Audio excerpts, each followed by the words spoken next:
My name is Anna. I've lived by the ocean for 50 years, here in our cabin on the rocky coast of Maine. The kind of place where storms arrive without warning, and the fog can swallow you whole. Since David passed, this silence has been heavy, different from the comfortable quiet we used to share. This silence had teeth. Our son, Mark, was our entire world. But when he married Lily, my life began to shrink. She wanted a curated environment, and the simple life I offered was suddenly unsuitable. 2 years of my grandchildren's lives erased. Mark's silence became the hardest blow of all. The cement that held the wall of separation in place. Then came the phone call. Mom, we need to talk about the cabin. I knew before he said it. They wanted me to sell. My stomach dropped like a stone into dark water. It's just sitting there, Mark said, his voice careful, practiced. You could live somewhere easier, closer to care facilities. Be practical. Practical. As if 50 years of marriage could be reduced to square footage and market value. That cabin wasn't clutter. It was David's hands in every beam, his breath in every room. It was the last place I felt close to him. For 3 nights, I couldn't sleep. I walked through each room like a ghost, traced Mark's height marks on the kitchen door frame, and realized that selling it would mean erasing David, erasing myself. So I stood firm. I would not sell the cabin. Mark's response was a wall of silence thicker than before. Instead, I made a decision that surprised even me. I leased it for a year. I couldn't bear to live inside it alone anymore, haunted by what I'd lost, but I wasn't ready to let it go. I put the money aside and moved to a small rental in town, trying to decide what to do with whatever life I had left. The days blurred together. Gray mornings, empty afternoons. I became a shadow of myself. Then, one Saturday at the seaside market, everything changed. I was buying cod when someone bumped into me, nearly knocking a large canvas from his arms. He turned, and I felt the breath leave my lungs. That face. I knew that face. Anna? His eyes went wide. Anna Morrison? Marco? Marco Rossi? David's best friend from his Navy days? The man who had moved back to Italy decades ago? The man we thought we'd never see again. What are you doing here?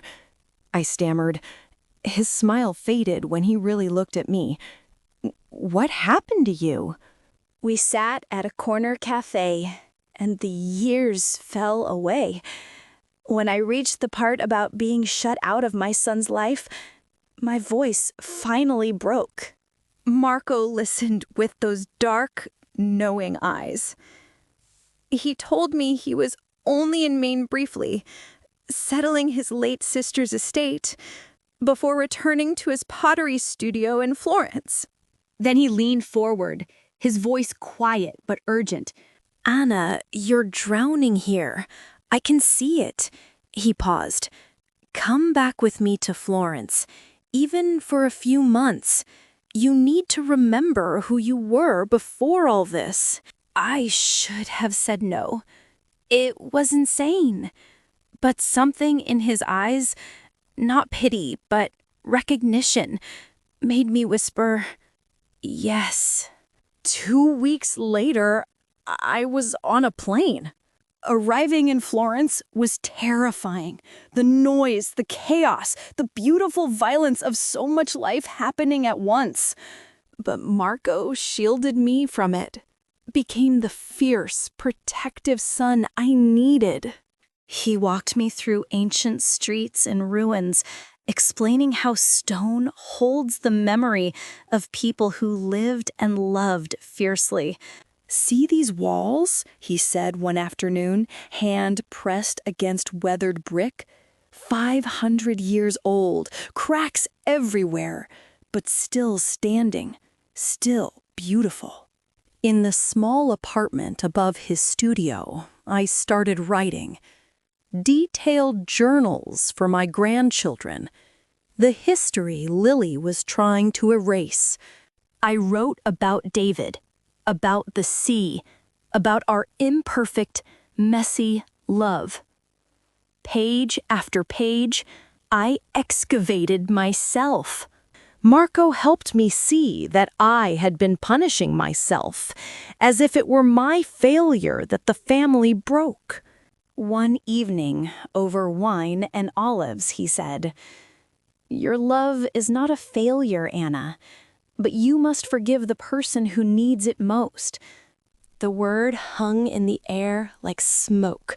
One morning in his studio, covered in clay dust, and watching him work, I finally understood. Marco's was carving a lion's head into a slab of clay, his hands moving with certainty. The lion stands for foundation and courage, he said without looking up.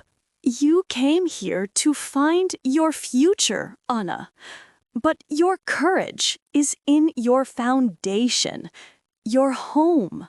You have to go back and reclaim your story from the dust." I stared at him, pulse quickening. The cabin. The cabin was never the source of your pain. It was the proof of your strength. That night, I booked my flight home. I returned to Maine and immediately canceled the lease. The tenants hadn't moved in yet, some stroke of fate.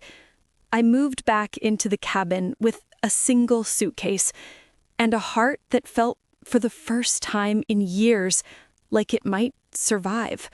At first, it was cold and hollow, like a monument to everything I had lost. But when I looked at those height marks on the doorframe, mark at 6, mark at 10, mark at 16, I said aloud, "This is my history. I am staying." I sent Mark one final letter and the stack of journals. I asked for nothing in return. No apology, no reconciliation. Just wanted him to know his children's grandmother existed, had lived, had loved. Then I began to live. I volunteered at the library, reconnected with neighbors, chose peace over waiting. 3 weeks passed. Then 4. Then one morning, I heard a truck pull up the long gravel drive. My heart hammered. Through the window, I saw a delivery man carrying a heavy package. Not Mark, just a box. Inside, wrapped in layers of newspaper, was David's antique ship's clock, the brass centerpiece that used to sit on this very mantel. David had given it to Mark when he left for college, a symbol of family time and navigation. Mark had quietly taken it with him when he married Lily, and I'd never had the courage to ask for it back. Now, here it was. My hands shook as I lifted it. No note, no explanation, just the clock. I set it back on the mantel, exactly where it had always belonged, and wound the key. The ticking filled the cabin. Steady, certain, alive. I understood immediately. The clock meant I am returning the time we shared. I honor the history you kept, and I know where our true foundation is. He didn't come back to sit at my table, didn't call, But in that simple, steady tick, I heard his apology and his memory. The scar remained, but the wound no longer owned me. I stood in the center of my living room, listening to time move forward, and realized something profound. The real inheritance I received was not silence and pain. It was the discovery that I could still find love and purpose once I chose myself. The peace I found was simple, deep, and completely my own. My name is Anna. I am a mother, a widow, a survivor. And thanks to the long journey of forgiveness, of Marco's unexpected rescue, of Italy's ancient wisdom, of my own stubborn return, I am finally home. The clock ticks on the mantel, and I am still here, still standing, still whole.